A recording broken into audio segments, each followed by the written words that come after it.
इस कहानी की शुरुआत में हमें मोर्टिसिया नाम की एक चुड़ैल को दिखाया जाता है जिसकी आज शादी होने वाली थी। इसीलिए वो भूतों की तरह तैयार होती है क्योंकि उसने अपने चेहरे पर पेंट और कानों में स्टेपलर लगाए हुए थे। वो तैयार होकर जंगल की तरफ निकलती है क्योंकि वहीं उसकी शादी एडम फैमिली के गोमेज नाम के बोस से होने वाली थी। लेकिन सभी लोग मोर्टिसिया से डर रहे होते हैं, इसीलिए सभी अपनी खिड़कियां बंद कर लेते हैं। मोर्टिसिया जब जंगल में पहुंचती है तो वहां पर पूरी एडम फैमिली और उनके सभी रिश्तेदार आए हुए होते हैं। गोमेज मोर्टिसिया को देखकर खुश होता है, लेकिन वो रिंग लाना भूल चुका था। मगर उसका दोस्त थिंग जो कटा हुआ हाथ होता है वो रिंग ले आता है। फिर उन दोनों की शादी हो जाती है। लेकिन तभी वहां पर टाउन के सभी लोग आ जाते हैं जो नहीं चाहते थे कि भूत उनके बीच रहे, इसीलिए उन सभी पर हमला कर देते हैं, जिससे एडम फैमिली और गांव वालों के बीच में फाइट होना शुरू हो जाती है। लेकिन हालात को बिगड़ता देखकर गोमेज की दादी मोर्टिसिया और गोमेज को फेस्टर के साथ वहां से निकाल देती है।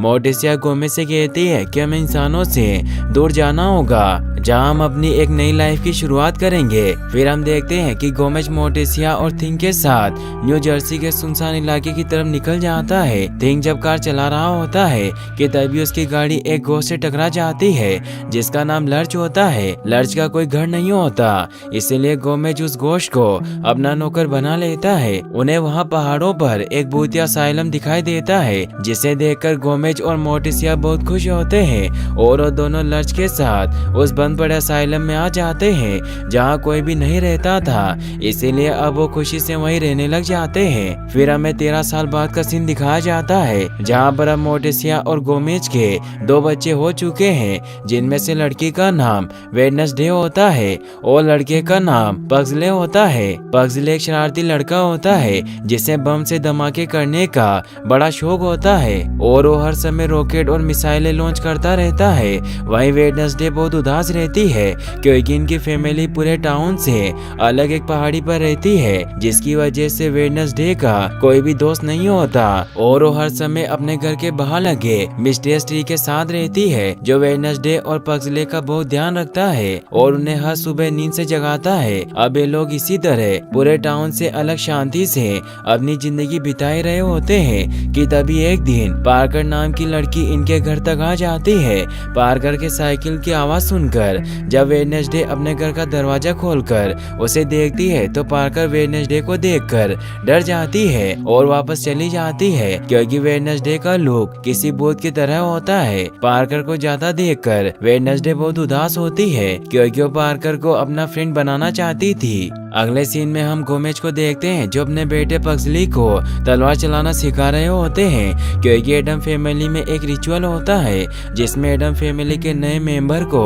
तलवार चलाकर अपनी बहादुरी को सिद्ध करना होता है। लेकिन पग्सली तलवार चलाने से साफ साफ मना कर देता है क्योंकि उसे लगता है कि तलवार चलाना एक पुरानी बात है, अब तो रॉकेट्स और मिसाइल का जमाना है। अब जब पूरी एडम फैमिली साथ में खाना खाई रही होती है कि तभी वहाँ पर दीवार को तोड़ते हुए पग्सले के अंकल फेस्टर आ जाते हैं जो पग्सले को एडम फैमिली में होने वाले रिचुअल के लिए तैयार करने के लिए आए होते हैं ताकि पग्सले खुद को प्रूव कर सके। यहाँ पर वेडनेसडे अपनी मॉम मोर्टिसिया से टाउन में जाने के लिए पूछती है ताकि वो फ्रेंड बना सके, लेकिन मोर्टिसिया वेडनेसडे को टाउन में जाने से साफ साफ मना कर देती है क्योंकि उसे पता होता है कि टाउन के लोगों से अलग होने की वजह से कोई भी वेडनेसडे को एक्सेप्ट नहीं करेगा और वेडनेसडे को बहुत सी मुश्किलों का सामना करना पड़ेगा। अपनी मॉम की बात सुनकर वेडनेसडे बहुत दुखी होती है। अब लर्च जब घर की सफाई कर रहा होता है तो वो टीवी पर आ रहे एड को देखता है जिसमें मार्गो नाम की एक लेडी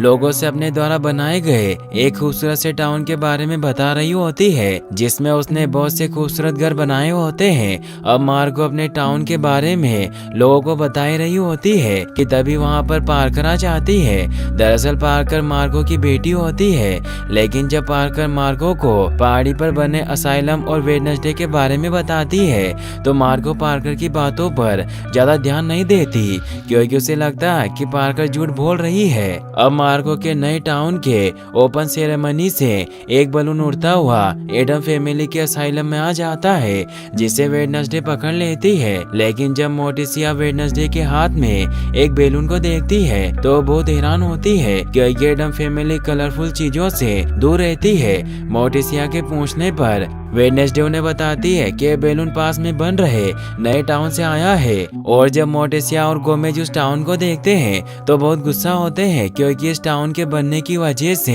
इनके असाइलम की शांति कम हो रही थी और इन्हें डर होता है कि हर बार की तरह इस बार भी इंसान इनके ऊपर हमला न कर दे।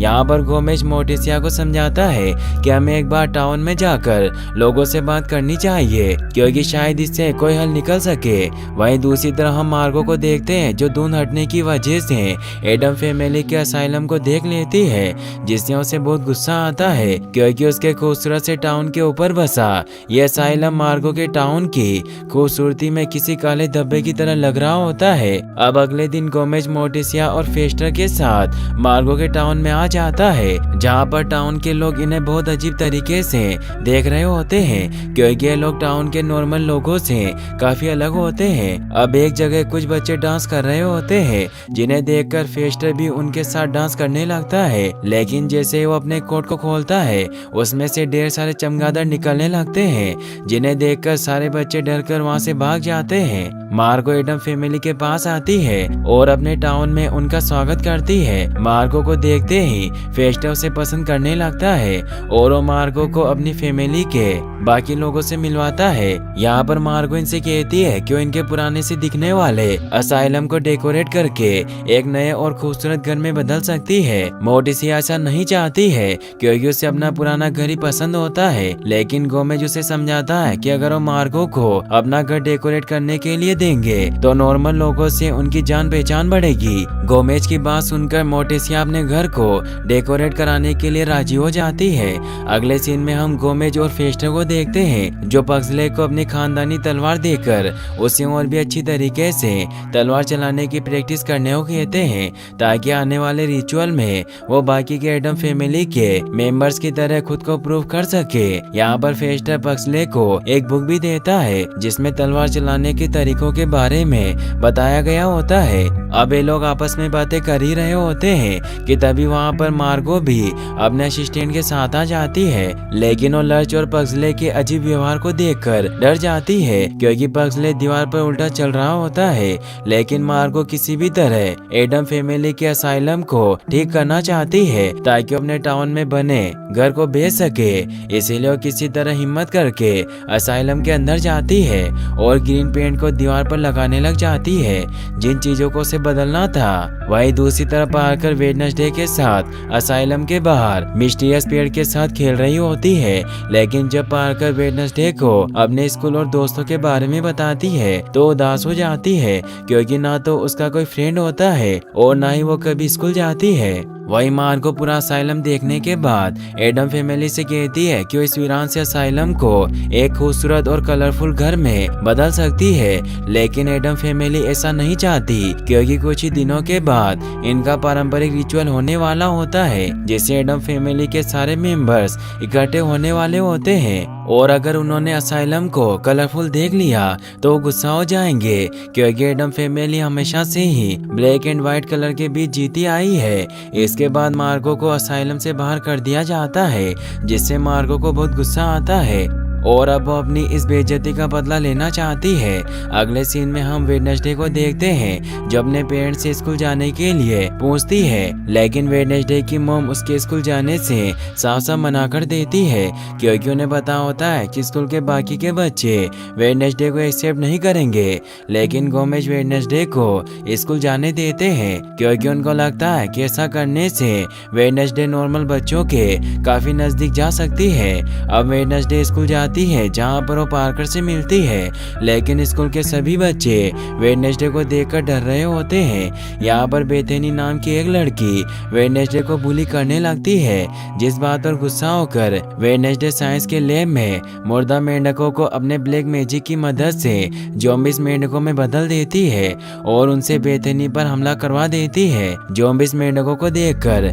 बेथनी और उसकी टीचर डरकर वहां से भाग जाते हैं, लेकिन पार्कर और उसकी सहेलियां ये देखकर बहुत खुश होती है और वो वेडनेसडे की फ्रेंड बन जाती है। अगले सीन में हम मार्को को देखते हैं जो अपने सीक्रेट कैमरों की मदद से पूरे टाउन के लोगों पर नजर रख रही होती है और अपने फेक अकाउंट्स की मदद से शहर के सभी लोगों को एडम फैमिली के खिलाफ भड़काने लगती है कि वो भूत हैं जो इंसानों को पकड़कर खा जाते हैं। मार्को के भड़काऊ बयानों की वजह से टाउन के लोग एडम फैमिली के खिलाफ नारे लगाना शुरू कर देते हैं, क्योंकि उन्हें भी लगता है कि एडम फैमिली एक गोश्त फैमिली है, क्योंकि वो नॉर्मल लोगों की तरह नहीं रहते। मार्को ये सब देखकर बहुत खुश होती है। वहीं दूसरी तरफ हम एडम फैमिली को देखते हैं जहाँ पर गोमेज की दादी उससे मिलने के लिए आई होती है, जिससे गोमेज बहुत खुश होता है। अब मोर्टिसिया जब वेडनेसडे के बालों में लगे कलरफुल हेयर बैंड को देखती है तो बहुत हैरान होती है, क्योंकि वेडनेसडे अब बदल रही थी। मोर्टिसिया वेडनेसडे को समझाने की कोशिश करती है कि वो कलरफुल चीजों का इस्तेमाल ना करे, लेकिन वेडनेसडे अपनी मॉम की बातों से बहुत दुखी होती है। और अगले दिन जब वो पार्कर को अपनी मॉम के बारे में बताती है कि किस तरह उसकी मॉम उसे सपोर्ट नहीं करती, तो पार्कर भी वेडनेसडे को बताती है कि उसकी मॉम भी उसके दिल की बात नहीं समझना चाहती। अब अगले दिन जब मोर्टिसिया वेडनेसडे को चाय पीने के लिए वेट कर रही होती है तो वेडनेसडे गुस्सा होने की वजह से नहीं आती, जिससे मोर्टिसिया को बहुत दुख होता है और वो मैजिकल पॉट की मदद से अपने मरे हुए मॉम डैड से बात करती है और उन्हें वेडनेसडे के बारे में बताती है, जिस पर उसके मॉम डैड मोर्टिसिया को बताते हैं कि तुम्हें वेडनेसडे को थोड़ा समय देना चाहिए ताकि वो हालात को खुद समझ सके। वहीं दूसरी तरफ हम गोमेज और फेस्टर को देखते हैं जिन्हें जल्दी समझ में आ जाता है कि पग्सले कभी भी तलवार चलाना नहीं सीख सकता। और जब फेस्टर गोमेज को बताता है कि अगर होने वाले रिचुअल में पग्सले खुद को प्रूफ नहीं कर पाएगा तो बाकी के एडम मेंबर्स उन्हें मारकर खा जाएंगे, तो पग्सले छुपकर गोमेज की बातें सुन लेता है, जिससे उसे बहुत दुख होता है। वहीं दूसरी तरफ ग्रैंड मदर मोर्टिसिया को बताती है कि अगर पग्सले ने रिचुअल में खुद को प्रूव नहीं किया तो काफी प्रॉब्लम हो सकती है, क्योंकि रिचुअल की हेड मेरी बहन सलूम है जो बहुत सख्त है। अब मोर्टिसिया जब वेडनेसडे को पार्कर के कलरफुल कपड़ों को पहने हुए देखती है तो बहुत गुस्सा होती है और वो वेडनेसडे के स्कूल जाने पर रोक लगा देती है, जिससे वेडनेसडे बहुत दुखी होती है। वहीं पार्कर जिसने अब खुद को वेडनेसडे की तरह ट्रांसफॉर्म कर लिया होता है और जब मार्को ये सब देखती है तो बहुत गुस्सा होती है और वो पार्कर से उसका मोबाइल फोन छीन लेती है। वहीं दूसरी तरफ वेडनेसडे भी अपनी मॉम से दुखी होकर घर छोड़कर पार्कर के पास चली जाती है और जब मोर्टिसिया को पग्सले से पता चलता है कि वेडनेसडे घर छोड़कर पार्कर के पास गई है तो पार्कर को नहीं रोकती, क्योंकि उसके पेरेंट्स ने उसे बताया होता है कि वेडनेसडे को कुछ समय की जरूरत है। अब वेडनेसडे पार्कर के घर पर पहुंच जाती है जहां पार्कर से कहती है कि अब से मैं तुम्हारे साथ ही रहूंगी। वेडनेसडे को देखकर पार्कर बहुत खुश होती है। अब एक दिन जब पार्कर वेडनेसडे के साथ अपने मोबाइल फोन को ढूंढते हुए अपनी मॉम के सीक्रेट रूम में आती है तो पूरी तरह से शॉक्ड रह जाती है, क्योंकि उसकी मॉम अपने हिडन कैमरास की मदद से पूरे टाउन के लोगों को देख रही होती है। तभी यहाँ पर मार्गो आ जाती है जो पार्कर और वेडनेसडे को अपने सीक्रेट रूम में देखकर बहुत गुस्सा होती है और वो दोनों को एक रूम में बंद कर देती है। वहीं दूसरी तरफ जब मार्को का असिस्टेंट देखता है कि अचानक से एडम फैमिली के बाकी मेंबर्स टाउन में आना स्टार्ट हो गए तो इस बारे में मार्को को बताता है। मार्को ग्लेन की बातें सुनकर बहुत खुश होती है और वो जल्दी से टाउन के सभी लोगों को मैसेज करके बताने लगती है कि एडम फैमिली साथ में मिलकर हमारे टाउन पर हमला करने वाली है। मार्को का मैसेज सुनकर टाउन के सभी लोग एक जगह पर इकट्ठा हो जाते हैं, जहाँ पर मार्को इन्हें बताती है कि किस प्रकार एडम फैमिली के सभी लोग मिलकर हमारे टाउन पर हमला करने का प्लान बना रहे हैं। मार्को की बात सुनकर टाउन के सभी लोग गुस्से में आ जाते हैं और मार्को के साथ एडम फैमिली पर हमला करने के लिए निकल पड़ते हैं। और जब वेडनेसडे ये सब देखती है तो किसी तरह एक पिन की मदद से कमरे का दरवाजा खोलकर बाहर आ जाती है और पार्कर के साथ टाउन की तरफ निकल जाती है। वहीं दूसरी तरफ हम एडम फैमिली को देखते हैं जहां पर फैमिली के सभी लोग इकट्ठे होते हैं। यहाँ पर सैलून रिचुअल स्टार्ट करने को कहती है। सबसे पहले पक्सले अपने कुछ खास पावर्स को दिखाता है जिसमें होता है जोर से चिल्लाना और चेहरे पर बाल उगाना। लेकिन पक्सले के इस टैलेंट से कोई भी इम्प्रेस नहीं होता और अब पक्सले का फाइनल टेस्ट आता है जिसमें उसको अपने तलवार चलाने की कला को दिखाना था और 3 लोगों से लड़ना होता है। लेकिन जल्दी एडम फैमिली के सभी मेंबर्स को पता चल जाता है कि पक्सले को तलवार चलाना नहीं आती, जिससे वो बहुत गुस्सा होते हैं। पक्सले खुद को प्रूफ न कर पाने की वजह से बहुत दुखी होता है और वो अपने डैड से इसके लिए सॉरी बोलता है। लेकिन गोमेज पक्सले से कहते हैं कि कोई बात नहीं, शायद मैंने ही तुम्हें समझने में गलती कर दी। अब ये लोग आपस में बातें कर ही रहे होते हैं कि तभी टाउन के लोग बड़े बड़े पत्थरों से इनके ऊपर हमला कर देते हैं। गोमेज ये सब देखकर पक्सले को अपने विस्फोटकों का इस्तेमाल करके एडम फैमिली को बचाने को बोलता है। एडम ये सुनकर बहुत खुश होता है और वो अपने वेपन से टाउन के लोगों पर हमला करना स्टार्ट कर देता है। अब टाउन के लोग और पक्सले के बीच में एक खतरनाक फाइट होती है। लेकिन इस फाइट के दौरान एडम फैमिली का असाइलम पूरी तरीके से टूटकर नीचे गिरने लगता है। लेकिन इससे पहले कि एडम फैमिली की घर गिरने से चोट लगती, वेडनेसडे मिस्टीरियस ट्री की मदद से सभी लोगों को सुरक्षित बाहर निकाल लेती है। अब मार्गो अपने बड़े से तोप से असाइलम पर हमला करने वाली होती है कि तभी पक्सले बड़ी चालाकी से मार्गो को डिस्ट्रैक्ट करके अपने एक्सप्लोसिव से मार्गो के तोप को बर्बाद कर देता है। अब वेडनेसडे और मोर्टिसिया के बीच की सारी गलतफहमियां दूर हो जाती है और एडम फैमिली एक दूसरे को सुरक्षित देखकर बहुत खुश होते हैं। एडम फैमिली को खुश देखकर टाउन के लोगों को समझ में आ जाता है कि ये भी हमारी तरह ही एक नॉर्मल फैमिली है जो खुशी से साथ रहना चाहते हैं। लेकिन मार्गो एक बार फिर से लोगों को भड़काना स्टार्ट कर देती है कि तभी वहां पर पार्कर आ जाती है जो पूरे टाउन वालों को बता देती है कि किस प्रकार मार्गो ने अपने हिडन कैमरों की मदद से टाउन के सभी लोगों पर नजर रख रही है और उन्हें एडम फैमिली के खिलाफ भड़काया। मार्गो पार्कर की बातों पर ज्यादा ध्यान नहीं देती और वो टाउन के लोगों से कहती है कि ये मेरा टाउन है, इसे मैंने बनाया है, इसीलिए मैं डिसाइड करूंगी कि यहाँ क्या होगा। लेकिन इस समय पार्कर ने मार्गो को लाइव किया होता है जिसकी वजह से पूरी दुनिया के लोग मार्गो को देख रहे होते हैं और वो मार्गो के खराब बिहेवियर को देखकर मार्गो के टाउन में घर खरीदने से मना कर देते हैं, जिससे मार्गो बहुत दुखी होती है और उसका शो भी बंद हो चुका था। लेकिन तभी वहाँ पर फेस्टर आ जाते हैं जो मार्गो से कहता है कि मैं आपका पार्टनर बनने के लिए तैयार हूँ और मेरे रिश्तेदार तुम्हारे सारे घर खरीद लेंगे। फिर वो दोनों वहाँ से निकल जाते हैं। अब टाउन के लोगों को भी विश्वास हो जाता है कि एडम फैमिली एक अच्छी फैमिली है, इसीलिए वो मिलकर एडम फैमिली के टूटे हुए घर की मरम्मत करके एक खूबसूरत सा घर बना देते हैं और अब एडम फैमिली और टाउन के लोग नॉर्मली साथ रहने लगते हैं। लेकिन जब एडम फैमिली अपने नए घर में डांस कर ही रहे होते हैं कि तभी वहाँ पर एक काली शक्ति आती है जिसकी वजह से पूरा घर एक बार फिर से एक डरावने घर में बदल जाता है। और इसी के साथ ये मूवी यहीं पर खत्म हो जाती है।